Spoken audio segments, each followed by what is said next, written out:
Bienvenido al canal.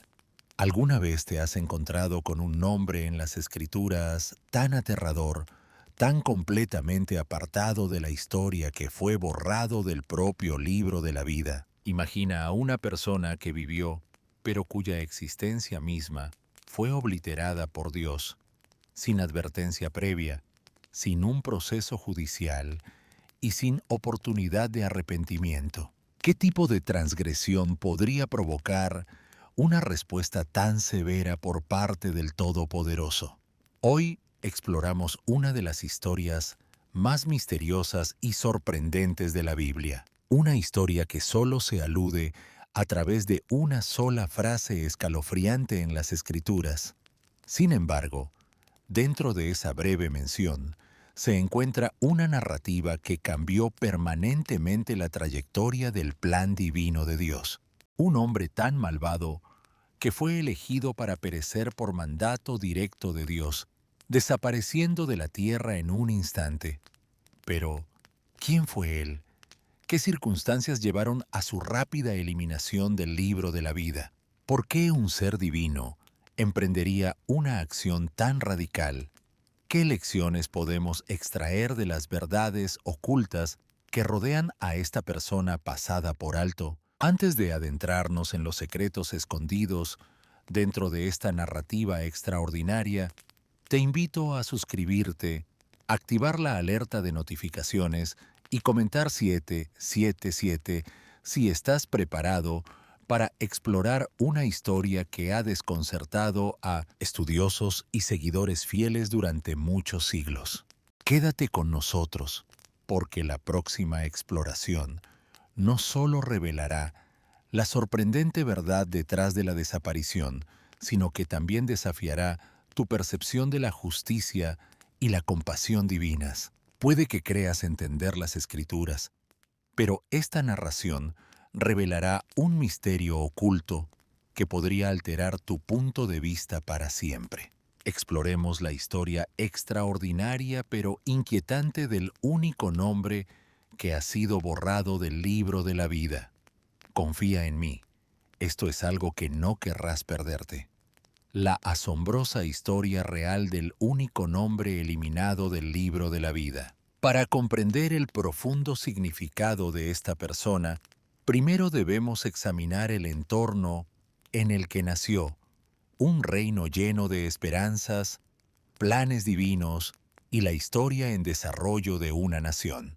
La era de los patriarcas, que abarca desde el siglo XIX hasta el XVI, fue un período de gran importancia. Durante este tiempo, los elementos fundamentales del pacto de Dios con Israel fueron establecidos mucho antes de la aparición de monarcas, profetas y las leyes que posteriormente darían forma a su sociedad. Fue una época en la que las familias servían no solo como unidades biológicas, sino también como vasos espirituales que llevaban las responsabilidades de los pactos divinos y los destinos. Fue durante este período crítico cuando nació una figura llamada Él era hijo de Judá, un nombre que puede ser familiar para muchos.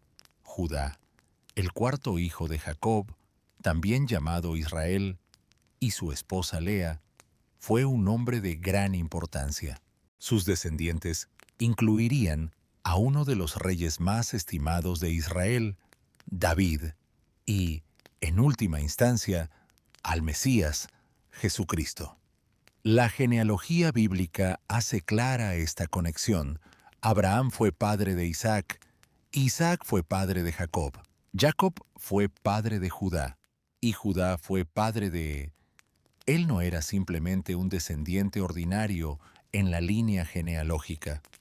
Era el primogénito de Judá, el heredero principal de esta herencia sagrada y divina. La carga de este legado recaía pesadamente sobre sus hombros, porque él fue el destinatario inicial de la promesa hecha a Abraham, la promesa que eventualmente traería la salvación a la humanidad a través del nacimiento de Jesucristo.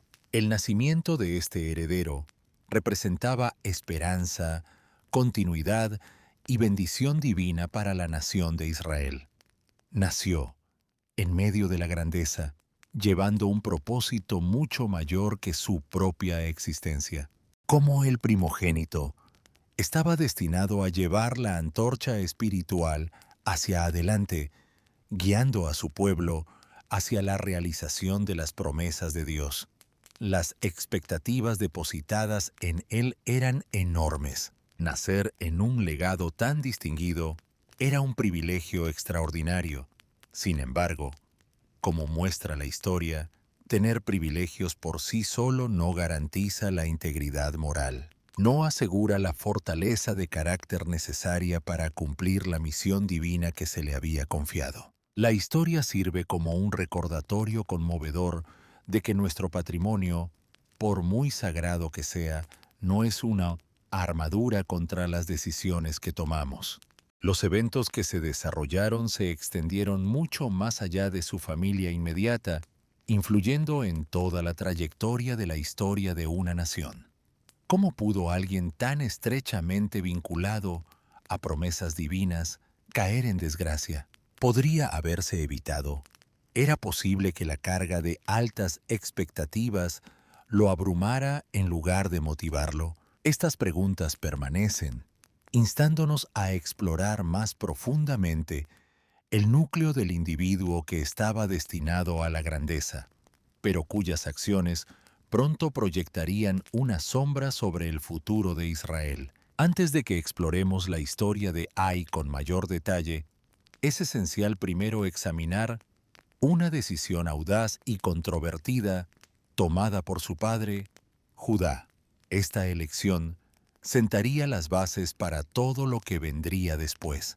Las Escrituras revelan que Judá, alejándose de las tradiciones de sus antepasados, se separó de sus hermanos y viajó a la tierra de Adulam. Fue en este territorio desconocido, alejado de las tierras familiares de los patriarcas, donde desarrolló una relación cercana con un hombre llamado Gía, un adulamita. En este nuevo entorno, Judá tomó una decisión con profundas implicaciones para su familia y las generaciones futuras. Él decidió casarse con la hija de un cananeo llamado Shua. Esta decisión fue contraria a las advertencias y costumbres transmitidas por sus antepasados. Los cananeos no adoraban al Dios de Abraham. Sus creencias religiosas, rituales y costumbres sociales eran notablemente diferentes y a menudo se oponían directamente al camino divino. Tal unión, a los ojos de los patriarcas, amenazaba la santidad y pureza de la descendencia divina. Entendemos que el propio Abraham había ordenado explícitamente a su hijo Isaac que no se casara con una mujer de Canaán por preocupación ante los posibles peligros de tal unión.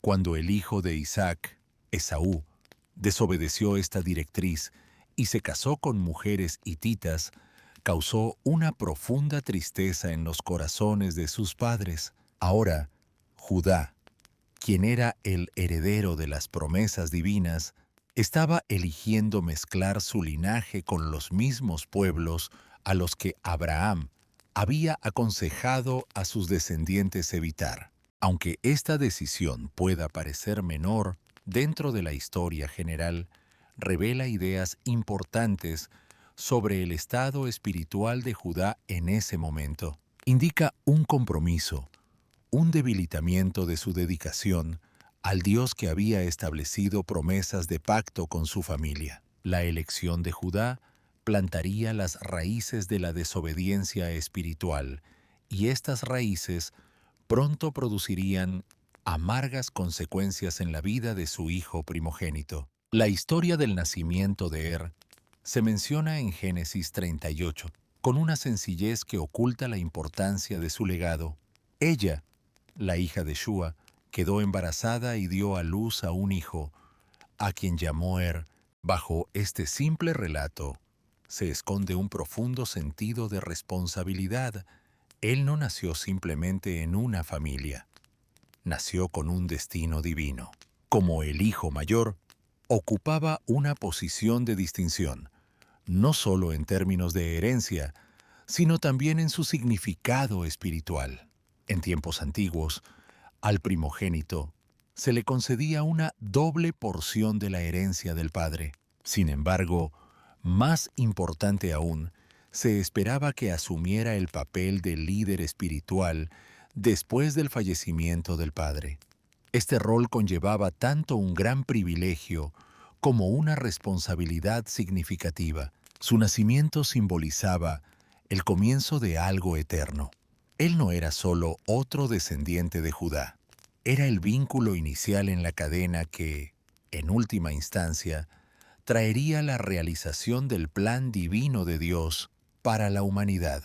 Las promesas hechas a Abraham, que a través de su descendencia serían bendecidas todas las naciones de la tierra, descansaban pesadamente sobre sus hombros. Considera por un momento la inmensa carga que recaía sobre un joven que no solo tenía la tarea de heredar la herencia de su padre, sino también la responsabilidad del futuro espiritual y profético de todo un pueblo. La narrativa de la salvación misma, el plan de Dios para redimir a la humanidad, se estaba llevando a cabo a través de él. Sin embargo, como pronto observaremos, las acciones tomadas por aquellos que le precedieron, especialmente su padre, influirían en la capacidad del joven para cumplir con esta misión divina.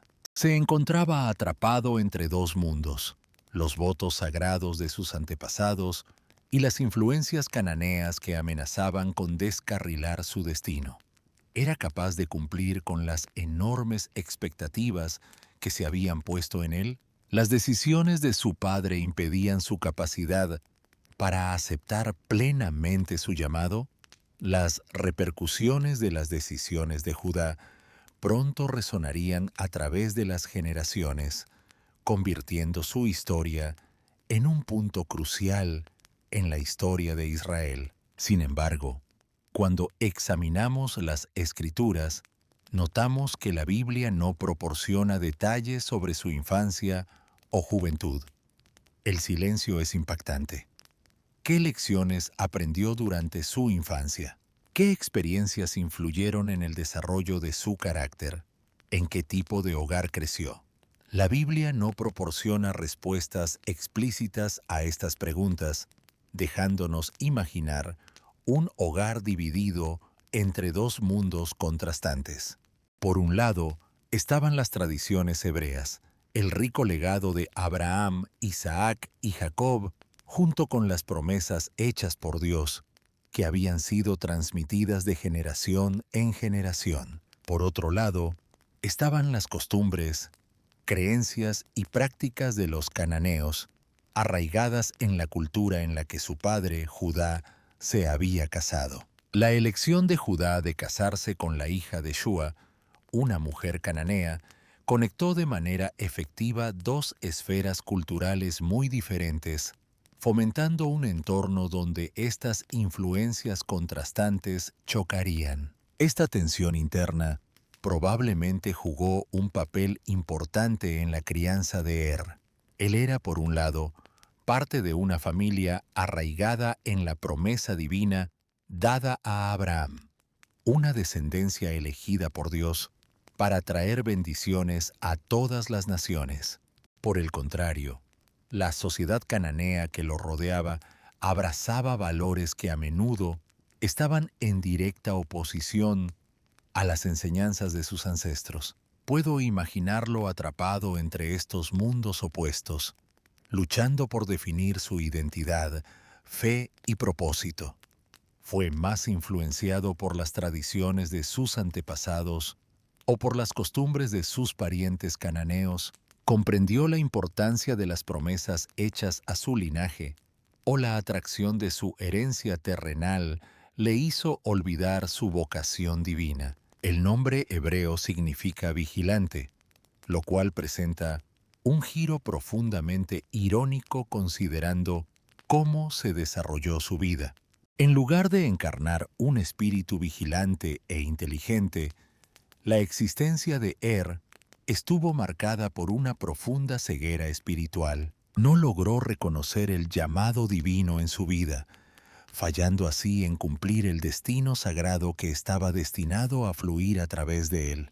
¿Cómo pudo alguien con una herencia tan santa fallar tan completamente? ¿Cómo pudo alguien tan fundamental en el plan de Dios estar tan ajeno a las realidades espirituales que lo rodeaban? Este enigma, esta contradicción de un nombre que significa vigilante y una vida marcada por la ignorancia espiritual, resuena a través de las generaciones, sirviendo como una advertencia para todos los que le siguen.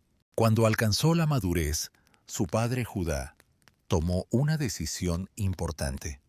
Eligió una esposa para su hijo, Tamar. El nombre Tamar, que significa palmera, representa justicia, perseverancia y dignidad, rasgos que se volverían esenciales en la historia que se desarrollaría en la vida del heredero. Sin embargo, lo que es verdaderamente notable es que no se nos informa si Tamar era cananea o descendiente de Abraham.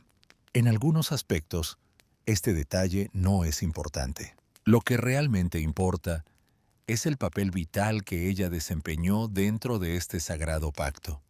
Tamar poseía una comprensión más profunda del propósito divino detrás de la descendencia de Judá que los hombres de la casa. Ella comprendía la magnitud de las promesas transmitidas a través de los siglos y estaba dispuesta a formar parte de ese plan divino sin importar el costo personal. La relación entre Tamar y su esposo era más que una unión formal. Era un acuerdo espiritual sagrado. Llevaba el peso de las promesas transmitidas a través de muchas generaciones. Este vínculo fue ratificado por las mismas palabras de lo divino. El propósito de su matrimonio era producir descendencia que continuara la misión divina. Esta misión había sido puesta en marcha desde la era de Abraham. La unión del heredero y Tamar estaba destinada a ser un esfuerzo colaborativo para ejecutar el plan divino de Dios en la tierra. Sin embargo, como revela la historia, lo que fue concebido como una bendición se convirtió en una tragedia. Esta tragedia resonaría a lo largo de la historia y nos dejaría con una pregunta profunda y perturbadora. ¿Cuáles son las consecuencias cuando no reconocemos la santidad de nuestro llamado? ¿Qué podría haber ocurrido si él hubiera comprendido verdaderamente la importancia de su deber? Si hubiera sido más vigilante y más alineado con el plan divino de Dios, podría haber desempeñado su papel en la historia. Además, ¿qué lecciones podemos extraer de la disposición de Tamar para aceptar el propósito divino de los descendientes de Judá sobre nuestras propias vidas y destinos? Sin embargo, entonces ocurre algo trágico. El libro del Génesis, en el capítulo 38, versículo 7, lo describe claramente y con un tono escalofriante. El hijo mayor de Judá era moralmente corrupto a los ojos del Señor, y en consecuencia, el Señor causó su muerte. Esto se transmite en una sola oración, cargada de un peso de finalización. No se proporcionan detalles, ni una explicación de la naturaleza de su maldad, ni segundas oportunidades o posibilidades de redención. Solo un decreto divino, ejecutado rápidamente y sin misericordia. Él era moralmente corrupto a la vista del Señor, y como resultado, el Señor lo apartó de la tierra de los vivos. Esta declaración concisa marca la conclusión de una historia. Sin embargo, también crea un vasto espacio para la profunda contemplación. ¿Qué acciones podrían haber justificado un juicio tan inmediato e inequívoco por parte de lo divino? ¿Qué forma de depravación podría justificar un veredicto tan severo y final. Esto no es un simple error o un fallo menor en el juicio. En cambio, significa una falla crítica, una deficiencia moral de tal gravedad que requirió una corrección divina. Los textos bíblicos nos informan que el carácter de Dios no es de castigar a las personas por faltas insignificantes. La deidad representada en las Escrituras se caracteriza por la compasión, la misericordia, la paciencia y una abundancia de amor y fidelidad. Como se afirma en el capítulo 34 del Éxodo, esto establece un estándar claro. Dios no condena precipitadamente. Su juicio siempre está temperado con amabilidad y paciencia. En consecuencia, la maldad de Enoc debió haber sido realmente severa, algo que superó las fallas humanas típicas y se adentró en un reino mucho más oscuro, haciendo imposible ignorarlo. Pero, ¿qué fue exactamente lo que hizo para merecer un destino tan duro? Como hemos observado, la Biblia no ofrece un relato detallado. Nos deja sin razones claras, sin ofrecer mayor comprensión de su conducta. Sin embargo, la tradición judía, especialmente los comentarios encontrados en el Midrash, presenta varias explicaciones posibles que pueden iluminar la naturaleza de su maldad. Una de las interpretaciones más tempranas indica que cometió el mismo pecado que su hermano Onán cometería más tarde. Él evitó intencionadamente cumplir con su obligación con Tamar, negándose a engendrar un hijo con ella. Este deber no era simplemente una preferencia personal, sino un mandato divino para continuar la sagrada descendencia. Algunos sugieren que actuó de esta manera para evitar que los cambios físicos asociados con el embarazo alteraran la apariencia de Tamar, un acto egoísta motivado por la vanidad. Otros creen que su decisión de abstenerse de tener hijos provino del miedo o la codicia. Quería evitar la posibilidad de que su herencia fuera dividida entre futuros descendientes, lo que podría debilitar su reclamo sobre la propiedad de Judá. Independientemente de la motivación, esta decisión demostró un rechazo deliberado al plan de Dios para su familia, mostrando un claro desprecio por el propósito divino asignado a su linaje. Su elección no solo violó una obligación moral, sino que también insultó la promesa hecha a Abraham, una promesa destinada a bendecir a todas las naciones a través de sus descendientes. El pecado no era simplemente un asunto personal, tenía implicaciones espirituales, representaba una oposición directa al propósito divino para su vida y la de su familia. Algunos estudiosos judíos también han sugerido que pudo haber introducido la idolatría en su hogar, incorporando rituales paganos cananeos en la tradición familiar y, así, corrompiendo la fe transmitida desde Abraham. Tal acto de traición habría comprometido profundamente la pureza espiritual de la línea mesiánica. También existe la posibilidad de que Tamar fuera sometida a crueldad, quizás abuso o violencia, lo cual resalta aún más su depravación moral. Sin embargo, a pesar de todas estas interpretaciones potenciales, un hecho permanece indudable. No podemos estar seguros de las acciones exactas que tomó para merecer el juicio de Dios. Es en esta misma ambigüedad donde puede encontrarse una enseñanza profunda. La falta de detalles en el relato bíblico nos anima a reflexionar sobre nuestras propias vidas. ¿De qué maneras sutiles podríamos estar culpables de ignorar el propósito de Dios para nosotros? ¿Con qué frecuencia nuestro egoísmo, arrogancia o apatía nublan el camino que Dios ha puesto delante de nosotros? La historia nos invita a examinar nuestros propios corazones e intenciones. ¿Con qué frecuencia caemos en la trampa de creer que nuestras acciones son insignificantes dentro del plan más amplio de Dios? ¿Qué tan dispuestos estamos a pasar por alto la importancia de cumplir con nuestra vocación divina? La realidad es que nadie puede estar completamente seguro de lo que hizo. Sin embargo, todos podemos reconocer que su destino sirve como una advertencia contundente. Nuestras decisiones tienen repercusiones eternas. ¿Somos realmente vigilantes, como su nombre indica, o estamos inconscientes del impacto de nuestras elecciones y del propósito mayor que Dios ha puesto delante de nosotros? La falta de detalles específicos en las Escrituras sobre su pecado particular desvía nuestra atención de los pormenores de su conducta y la dirige hacia la profunda reacción de Dios ante ello. El Señor no solo observa nuestras acciones externas, también examina los motivos en lo más profundo de nuestros corazones. En su caso, el juicio divino fue rápido, directo y concluyente. Su fracaso no residió únicamente en sus acciones, sino también en la confianza espiritual más profunda que se le había otorgado.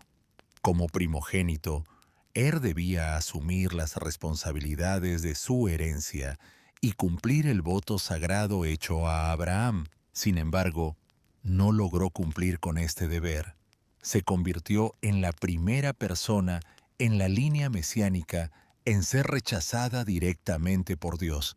Esta decisión no fue tomada al azar, fue un decreto divino que resonó a lo largo de la historia. La muerte creó una brecha en la línea ancestral de la promesa. La ruptura fue tan severa que, según las costumbres de aquella época, no podía ser ignorada. El pacto establecido con Abraham, Isaac y Jacob debía mantenerse intacto, y cualquier interrupción podía poner en peligro su cumplimiento. Para mantener el plan divino en marcha, era necesario un reemplazo, alguien que continuara la línea de descendientes que había sido interrumpida. Esto nos lleva a una antigua tradición practicada durante la era de los patriarcas, conocida como la ley del matrimonio levirato. Aunque esta regulación solo fue registrada oficialmente siglos después en el libro de Deuteronomio 25, ya estaba firmemente arraigada en las prácticas culturales de la época. En una sociedad dominada por valores patriarcales, cuando un hombre moría sin dejar hijos, se esperaba que su hermano se casara con la viuda y produjera descendencia en nombre de su hermano. Este hijo heredaría entonces la herencia del hermano fallecido, garantizando la continuidad de su nombre y linaje. Tal costumbre servía como medio para evitar que la línea familiar desapareciera, protegiendo tanto la herencia como la promesa divina. Actuaba como una salvaguarda para asegurar que el pacto de Dios persistiera a través de las generaciones. Después de la muerte de su hermano, Judá, agobiado por este deber, se dirigió a su segundo hijo, Onán. Le instruyó: «Cásate con la viuda de tu hermano y levántale descendencia». Sin embargo, la reacción de Onán estuvo lejos de ser obediente. Aunque se casó con Tamar, según lo mandaba la tradición, cada vez que se unían, Onán evitaba intencionalmente la concepción, derramando su semilla en el suelo. ¿Cuál es la razón? Las Escrituras lo indican claramente. Las acciones de Onán estaban motivadas por sus propios deseos egoístas. Él era consciente de que cualquier descendencia resultante de esa unión no sería suya, sino que serviría como herederos. El hijo asumiría la posición de primogénito heredero, y Onán, a pesar de sus ambiciones egoístas, sería relegado a un papel secundario dentro de la herencia de Judá. Por avaricia y egocentrismo, Onán no vio ninguna ventaja en continuar la linaje de su hermano y, en cambio, buscó asegurar su propio futuro. Una vez más, observamos el juicio divino. Lo que hizo Onán fue considerado malvado a los ojos del Señor. Su desobediencia, su interés propio y su negativa a seguir el plan divino para la línea familiar fueron violaciones directas del orden divino. Y así, Onán también fue fulminado por el Señor. Dos hijos dentro de la misma familia, ambos caídos por la misma causa raíz: egoísmo y desafío al mandato de Dios.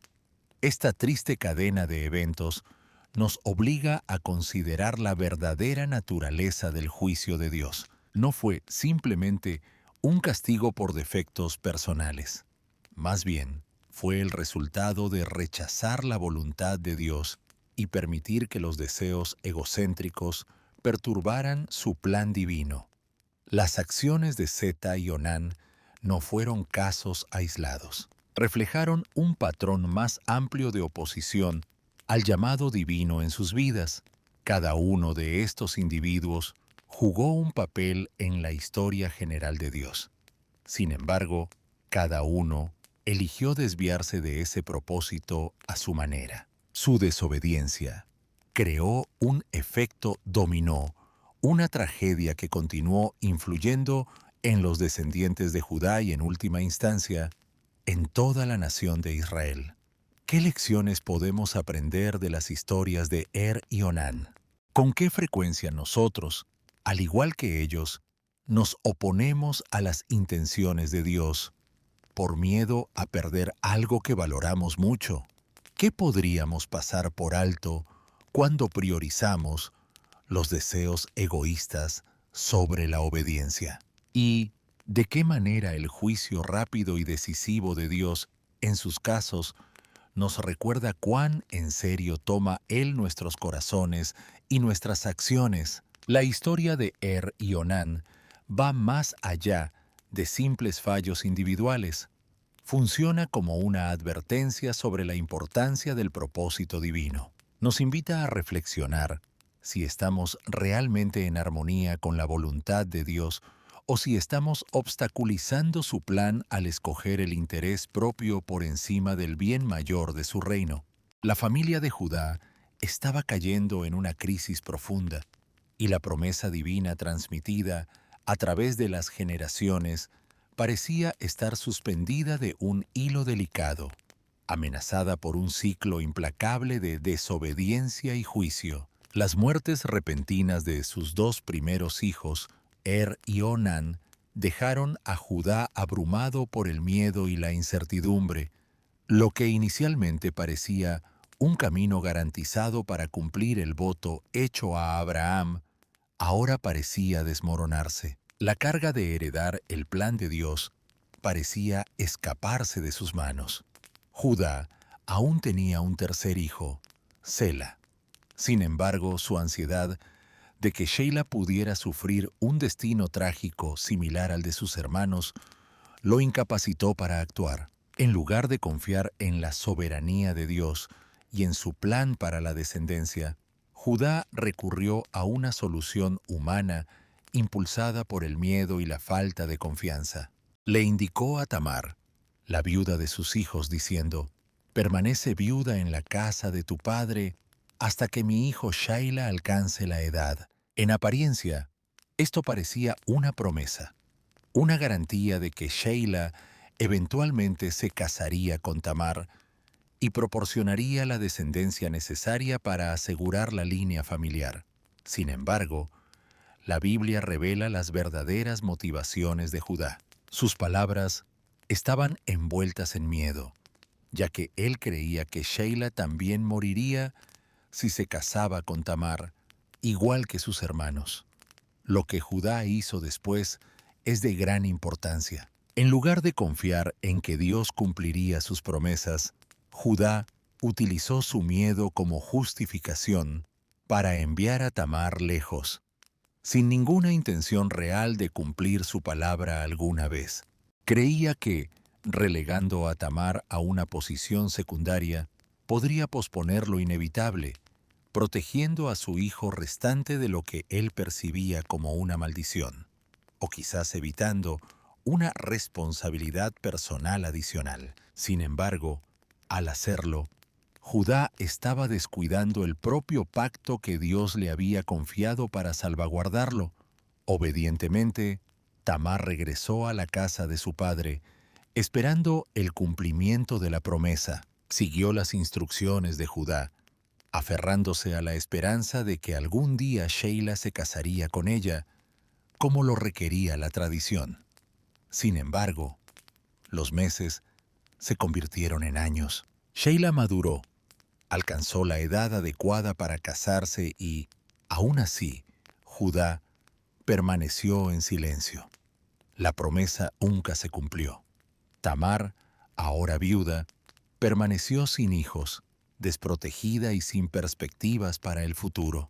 Este episodio en la historia bíblica está lleno de tensión e intensidad, ya que la fe, el miedo y el destino de la descendencia prometida llegan a un enfrentamiento dramático y decisivo. La promesa divina, puesta en marcha hace muchos siglos, ahora enfrentaba peligro, no por enemigos externos o desastres, sino por la falla, la debilidad y el miedo de quienes estaban encargados de su preservación. La incapacidad de Judá para confiar en el plan de Dios lo llevó a tropezar, poniendo en riesgo el mismo futuro que había sido prometido a través de Abraham, Isaac y Jacob. Por otro lado, Tamar se dio cuenta de que la crisis que enfrentaba era mucho más grande que su dolor personal. Ella no solo lloraba la pérdida de sus esposos o la ausencia de hijos, comprendía la gran responsabilidad que llevaba sobre sus hombros. La preservación del linaje sagrado, el destinado a traer al Mesías, estaba en peligro. Reconocía que si Judá persistía en negarse a su matrimonio con Sheila, la promesa divina podría quedar detenida de forma permanente. Por ello, en medio de su angustia personal, la fe y la comprensión del plan general de Dios la impulsaron a actuar. Es en estos momentos críticos cuando los fracasos humanos parecen eclipsar las promesas de Dios, que los propósitos divinos se cumplen a través de las personas más improbables. A pesar de haber quedado viuda en 2 ocasiones y de ser vulnerable en una sociedad patriarcal, Tamar entendía la importancia divina del linaje del que formaba parte.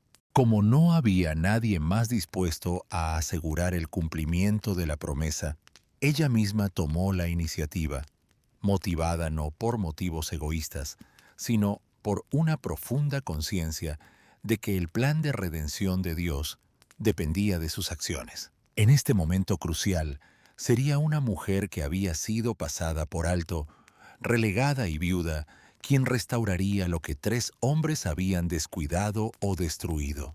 Tamar, enfrentada a una situación crítica, reconoció que ahora era su responsabilidad tomar decisiones firmes. Había sido agraviada 2 veces, una por perder a su esposo y otra por ser abandonada por la misma familia encargada de cumplir la promesa divina de Dios. Sin embargo, en su momento de desesperación, ella tomaría una decisión audaz, controvertida y que finalmente cambiaría su vida. Tamar supo que Judá, que recientemente también había enviudado, se dirigía a Timna para la festival de esquila de ovejas, un período de celebración en el que los pastores solían relajarse y disfrutar del ocio. Esto no era simplemente una ocasión de trabajo, sino también un tiempo de juerga, cuando Judá probablemente aflojaba la guardia y se entregaba a placeres que lo distraían momentáneamente de sus deberes. Reconociendo las tendencias de su suegro, Tamar aprovechó esta situación con astucia y ingenio. Ella entendía que su futuro dependía de sus propias acciones. Por eso, se quitó las ropas de luto que simbolizaban su dolor y vergüenza y se puso un velo. Se colocó en la entrada de Inim, a lo largo del camino a Timna, en un lugar estratégico donde Judá pudiera verla fácilmente. Su disfraz de prostituta culta fue una estrategia deliberada. En la sociedad cananea, las mujeres en ese papel solían encontrarse en ciertos ambientes, y Judá, sorprendido y sin saber quién era en realidad, no dudaría en acercarse a ella. Incapaz de reconocer a su nuera, Judá quedó cautivado por su apariencia. Sus impulsos lo llevaron a hacer avances y sugerir que pasaran la noche juntos con notable astucia. Tamar estableció sus condiciones. «¿Qué me darás a cambio de esta noche?», preguntó. Judá, ansioso por satisfacer su deseo, prometió enviarla un cabrito joven de su rebaño. Sin embargo, Tamar, astuta en sus tratos, comprendió la importancia de garantizar su propia seguridad en este intercambio. Solicitó una garantía, una promesa de que Judá cumpliría su palabra. Judá, sin saber su verdadera identidad, aceptó y le entregó a Tamar 3 objetos como símbolo de seguridad. Su sello, su cordón y su bastón no eran simples adornos, servían como poderosos símbolos de la identidad y autoridad de Judá. El sello se utilizó para validar documentos importantes. Es probable que el cordón lo asegurara, mientras que el bastón mostraba insignias personales que solo podían pertenecer a su legítimo dueño. Esencialmente, Tamar poseía los símbolos que podrían revelar la verdadera identidad y reputación de Judá si él no cumplía su promesa. Después de su encuentro, Tamar regresó silenciosamente a su casa, una vez más vestida con sus ropas de viuda, volviendo a las sombras de su vida. Judá, tras completar el intercambio, envió a su colaborador, el adelomita, para entregar la cabra acordada. Sin embargo, al llegar a Anaim, el adelomita no encontró rastro de la prostituta. Nadie en la aldea la reconoció, y parecía que Tamar había desaparecido sin dejar ninguna evidencia. Los días se convirtieron en semanas, y finalmente pasaron 3 meses. Entonces surgieron las noticias. Tama, tu nuera, había cometido infidelidad y estaba esperando un hijo. Judá, lleno de furia y un sentido de superioridad moral, exigió: «Quítala, que la quemen». Desde su perspectiva, Tamer había cometido una ofensa imperdonable. Su reacción fue inmediata y despiadada, ya que creía que se había infringido la ley. A simple vista, parecía que el plan de Tama había fracasado. Ella había arriesgado todo, engañando a Judá en un esfuerzo desesperado por asegurar su posición dentro del linaje divino. Estaba a punto de enfrentar el castigo más severo por sus acciones. Estaba en marcha una justicia divina. Estábamos a punto de presenciar uno de los cambios más notables en la historia bíblica. Este instante oscilaba peligrosamente entre juicio y salvación. Mientras Judá, el hombre que no había cumplido su promesa, se preparaba para llevar a cabo su castigo, la tranquila valentía de Tamar estaba a punto de revelar una verdad más profunda de lo que nadie había esperado. Podría ser que Tamar, en su desesperación, hubiera puesto sin querer en marcha la misma redención que Dios había prometido, a pesar de las fallas de quienes estaban encargados de asegurarlo. Los eventos que siguieron no solo mostrarían la astucia de Tamar, sino que también dejarían al descubierto los propios pecados de Judá y allanarían el camino para la continuación del linaje divino, conduciendo en última instancia al cumplimiento del plan de Dios. ¿Podría la misericordia divina guiar esta historia dramática hacia un resultado positivo? ¿Y qué lecciones nos enseña la valentía de Tamar hoy en día respecto a la fe, la valentía y la soberanía de Dios en medio de las fallas humanas. En este momento crucial, Tamar expuso toda la magnitud de su plan. Mientras la llevaban a enfrentar la ejecución, ella envió un mensaje poderoso a Judá. Devolvió los mismos objetos que él le había confiado como garantía: el sello, la cuerda y el bastón. Acompañada por una declaración firme, dijo: «Estoy esperando un hijo del hombre que posee estos objetos. Por favor, reconozca a quién pertenecen el sello, la cuerda y el bastón». Considera la importancia de la gravedad de este momento. Tamar, de pie al borde de la muerte, poseía las llaves de su propia salvación, así como la verdad que revelaría la duplicidad de Judá. Los objetos, cada uno íntimamente personal y claramente identificando a Judá, estaban ahora en posesión de su nuera. A través de ellos, Tamar transmitió un mensaje que no solo desafiaría el veredicto próximo, sino que también obligaría a Judá a enfrentarse a sus propios hechos. Imagina la escena mientras se desarrollaba. Judá, en medio de una multitud de espectadores ansiosos preparados para emitir juicio, recibió los objetos. Al examinarlos, reconoció instantáneamente su verdadera naturaleza: su sello, su cordón, su bastón. La asamblea quedó en silencio mientras él agarraba cada objeto en sus manos. La atmósfera estaba cargada de anticipación, una tensión silenciosa que permaneció mientras todos esperaban su declaración. La vida de Tamar y el destino del niño por nacer dependían de sus próximas palabras. Entonces, en una de las instancias más extraordinarias de sinceridad y humildad que se encuentran en toda la Escritura, Judá se dirigió a la multitud. No ofreció excusas, no intentó culpar a otros, evitó evadir la responsabilidad. En cambio, se puso de pie ante los testigos y realizó una confesión sincera. Con una voz tranquila, Judá reconoció su error diciendo: «Ella es más justa que yo, porque no la di a mi hijo Sheila».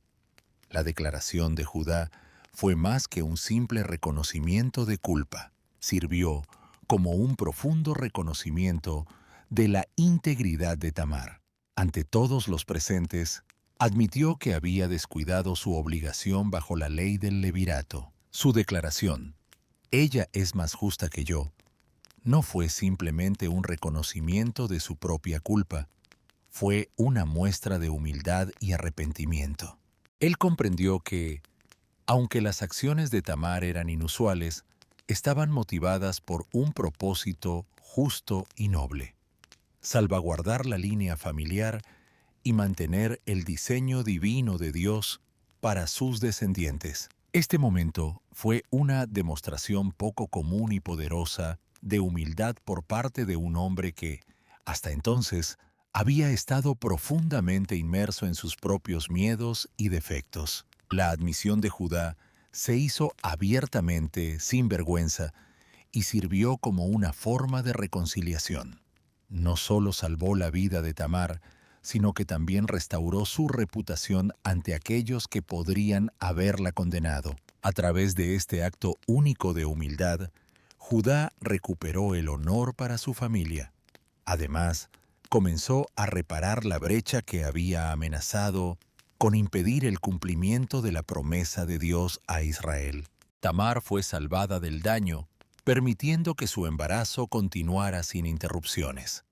Finalmente, se hizo justicia y su reputación fue restaurada. Parecía que la historia había llegado a una conclusión satisfactoria, con la justicia prevaleciendo. Sin embargo, quedaba un último detalle sorprendente, uno que introduce un elemento profético en toda la narración. Durante el parto de Tamar, ella se encontró con una sorpresa inesperada. Estaba esperando gemelos. El parto comenzó de una manera inusual. A medida que las contracciones de Tamar se intensificaban, uno de los bebés extendió su mano. La partera, ansiosa por identificar al primogénito, rápidamente ató un cordón carmesí alrededor de la muñeca del bebé y anunció: «Este es el primero en salir». Sin embargo, en un giro sorprendente que tomó a todos por sorpresa, el bebé retractó su mano y su hermano Sera nació primero. El esfuerzo de la partera por determinar al primogénito mediante el hilo escarlata fue desmentido por esta reversión inesperada. El bebé, que inicialmente parecía ser el primogénito, Sera, fue apartado, y su hermano gemelo, Fares, emergió como el verdadero primogénito. El nombre de Pérez, que significa una brecha o un avance, representaba una interrupción significativa de la secuencia natural. El otro niño, identificado por el hilo escarlata, se llamaba Ser, que significa brillo o amanecer. Este nombre reflejaba su estado inicial como el primogénito, pero en última instancia indicaba una posición menor dentro del plan divino. Aunque este momento pueda parecer un detalle menor en la narrativa general, tiene un profundo simbolismo e importancia. Ser, quien originalmente estaba marcado por el hilo rojo, parecía ser el elegido, aquel destinado a cumplir la promesa. Sin embargo, fue Pérez, quien invirtió el orden natural, quien nació primero en realidad y asumió el papel de primogénito. Esta inversión resalta un tema recurrente en toda la Escritura: la tendencia de Dios a escoger lo inesperado, lo humilde y lo improbable por encima de lo convencional o favorecido. Este evento no es un incidente aislado. Refleja el patrón sagrado que es consistente en toda la Biblia.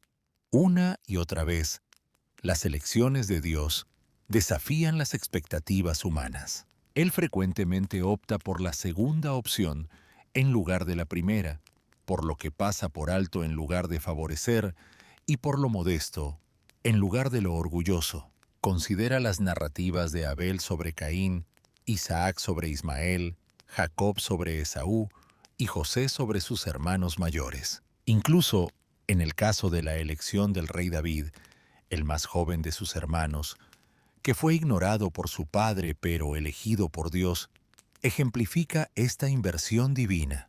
De manera similar, Fares, el descendiente nacido de una unión inesperada entre Judá y Tamar, ambos marginados de diversas maneras, se convirtió en un vínculo crucial en la línea mesiánica. Aunque fue concebido tras traición, fracaso y dolor, su nombre encarnaba la esperanza de un avance. Los descendientes de Fares eventualmente ascenderían al trono de Judá y siglos después darían lugar al nacimiento del rey David, un hombre conforme al corazón de Dios. De la genealogía de David surgió el avance definitivo, el nacimiento de Jesucristo, el Redentor del mundo. La historia de Fares sirve como una ilustración convincente del plan divino tejido a lo largo de la historia. Incluso en momentos en que los eventos parecen caóticos, o cuando parece que el heredero legítimo pasa desapercibido, o que los planes de Dios se ven interrumpidos, la mano divina continúa operando en silencio, guiando hacia un propósito superior. Fares, nacido de la audaz e inusual estrategia de Tamar, emergió como una figura fundamental en la progresión del plan redentor de Dios. Así como desafió las expectativas naturales para asegurar su derecho de nacimiento, él encarna la manera en que lo divino a menudo trabaja a través de lo inesperado, lo descuidado y lo modesto, para establecer su reino en la tierra. La historia de Erontama revela un principio divino profundo que resuena en toda la Escritura. Cuando el plan inicial falla debido a la desobediencia humana, Dios ya está involucrado en la ejecución de un plan alternativo. Más a menudo que no, este segundo plan supera al original en esplendor y significado. El primogénito de Judá, quien falleció sin dejar descendientes, apenas se menciona en las genealogías bíblicas posteriores. Para muchos lectores, podría parecerle algo insignificante en la historia más amplia de la salvación. Sin embargo, su legado es, de manera paradójica, notablemente importante, no por lo que logró, sino por el vacío que dejó su ausencia, porque la muerte desencadenó una cadena de eventos que revelarían la maldad de Onán, la aprehensión de Judá, la valentía de Tamar y, lo más importante, la lealtad constante de Dios a su plan eterno. El primero simboliza al individuo que fue dotado con todo: estatus, ventajas, promesas, pero lo perdió todo por el pecado. Su narrativa actúa como una grave advertencia sobre la pesada carga que acompaña al privilegio espiritual. Nació en una línea familiar con una misión divina, confiada a él la tarea de cumplir las promesas hechas a Abraham. Sin embargo, su incapacidad para aceptar su papel en el plan de Dios resultó en su ruina. Su historia ilustra claramente que ninguna cantidad de privilegios puede sustituir la obediencia a la voluntad de Dios. Muchos años después, cuando los israelitas vagaban por el desierto, se realizó un censo, como se registra en el libro de Números. La familia aparece como parte de la tribu de Judá. Sin embargo, de manera intrigante, se menciona sin hacer referencia a descendientes directos. La posición dentro de la línea familiar fue heredada por los descendientes de Pérez, quienes formaron una familia grande e influyente. No fue la línea del primogénito la que persistió. En cambio, fue la línea de Pérez, que se originó a partir de una unión poco convencional y ampliamente considerada escandalosa entre Judá y su nuera Tamar. Este giro inesperado de los acontecimientos, esta inversión de expectativas, marcaría la historia de Israel por generaciones venideras. Una de las lecciones más importantes de la historia del heredero es esta: ningún individuo es insustituible en el plan de Dios, pero todos son bienvenidos a participar en él. Las intenciones de Dios se cumplirán, con o sin nuestra cooperación. Su voluntad sigue siendo soberana e imparable. Sin embargo, Él nos invita a involucrarnos activamente en su obra y a ser parte de su gran narrativa de redención. Su fracaso no descarriló el plan previsto por Dios, simplemente creó una oportunidad para que alguien más interviniera. En esta ocasión, Pérez fue elegido para asumir el papel. También Tamar surge como una heroína inesperada dentro de esta narrativa. A través de sus acciones valientes y su confianza firme, garantizó la continuidad del linaje prometido, incluso cuando quienes tenían la responsabilidad de llevarlo adelante fallaron. El diseño de Dios para la salvación del mundo nunca dependió del éxito del heredero o de la lealtad de Judá, sino que estuvo arraigado en sus propósitos divinos, que nunca son frustrados por las deficiencias humanas. Este relato nos recuerda que, aunque todos tienen un papel en el plan de Dios, nuestras decisiones y acciones son significativas. Dios nos llama a ser mayordomos fieles de los privilegios y responsabilidades que Él nos otorga. Aunque su plan puede desarrollarse de maneras que no anticipamos, su fidelidad a sus promesas nunca vacilará. Esta historia actúa como una advertencia sobre las repercusiones de descuidar nuestro llamado divino. Sin embargo, también sirve como un testimonio de la fidelidad inquebrantable de Dios y de su poder para cumplir su propósito divino, independientemente de los desafíos o contratiempos que puedan ocurrir. La narrativa de la línea sanguínea mesiánica no concluye con Pérez. A medida que avanzamos por las páginas de las Escrituras, el libro de Ruth continúa esta historia extraordinaria. Pérez se convirtió en el padre de Hezrón, quien a su vez fue padre de Ram, seguido por Aminadab, Naasón y Salmón, culminando en Boaz. Conocido por su honor e integridad, Boaz se casa con Ruth, la mujer moabita. Su unión produce a Obed, quien es padre de Isaí, y Isaí es padre de David, el hombre conforme al corazón de Dios. El plan de Dios, intrincadamente tejido a través de muchas generaciones, continúa desarrollándose. Se hace una promesa eterna a David. Su trono será establecido para siempre. De los descendientes de David, la línea mesiánica avanza persistentemente, alcanzando su punto culminante en el nacimiento de Jesucristo, el Hijo de David, el Salvador del mundo. La narrativa que comenzó con escándalo, fe y salvación, continúa desarrollándose hasta llegar a su clímax triunfante en Cristo. Cuando nos dirigimos al Nuevo Testamento, el Evangelio de Mateo comienza con una declaración convincente. El registro de la genealogía de Jesucristo, el descendiente de David, el descendiente de Abraham. En Mateo 1 encontramos un detalle inesperado y significativo. Judá, el antepasado de Pérez y Zera a través de Tamar. Entre una larga lista de antepasados, Tamar es una de las pocas mujeres mencionadas en la genealogía de Jesús. ¿Por qué es importante su inclusión? Porque su acto de valentía y confianza protegió la línea mesiánica durante un período en el que los hombres involucrados habían fallado. La historia, que empezó con la maldad de los herederos y la incapacidad de Judá para cumplir sus promesas, concluye siglos después con el nacimiento del Salvador. Donde el pecado abundó, la gracia fue aún mayor. De la muerte surgió una nueva vida. De la injusticia nació la justicia. De las deficiencias humanas nació la salvación divina.